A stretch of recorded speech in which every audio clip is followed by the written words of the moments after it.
Hi friends, today meal maker pakodi చేస్తున్నాను.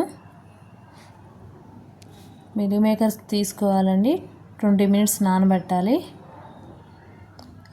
నానబెట్టాను చూడండి.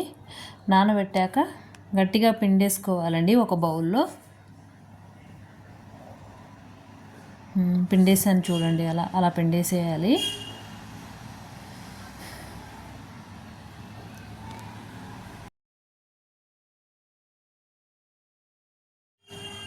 పిండేసిన దాంట్లో 2 స్పూన్ కార్న్ పౌడర్ వేయాలండి.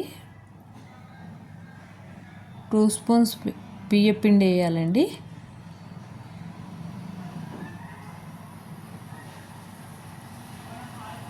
2 స్పూన్స్ శనగపిండి, సాల్ట్ తగినంత. మేమైతే కారం తక్కువ తింటానండి, కారం కూడా తగినంత వేసుకోవాలండి. పచ్చిమిర్చి, కరివేపాకు వేసి జీలకర్ర మెత్తగా నలపాలండి. నలిపేసి జీలకర్ర వేసేయాలి. వాము కూడా వేసేయాలండి. కొంచెం నలిపేసి గట్టిగా కలుపుకోవాలండి. మొత్తం మిక్స్ చేసుకోవాలి. ఒక బాన్లో ఆయిల్ తీసుకొని స్టవ్ మీద పెట్టుకున్నాను నేను.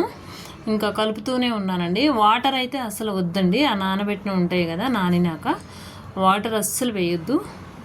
అలా మిక్స్ చేయాలి. వేసాను చూడండి పకోడీ.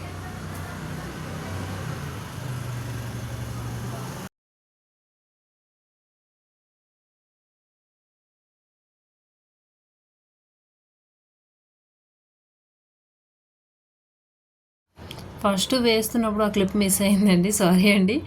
వేస్తున్నా చూడండి, అందుకే 2 క్లిప్ పెట్టానండి. ఇంకా అలా ఒక్కొక్క మిల్ మేకర్స్ వేసుకోవాలి. అలా కాదే చూడండి. ఆయిల్ బాగా వేడెక్కింది కదా, అందుకే తొందరగా అయిపోతుంది. నేను 2 ఆయిల్ వేసేసాను. బాగుంది, సూపర్. నెక్స్ట్ టైం అలానే ట్రై చేయండి.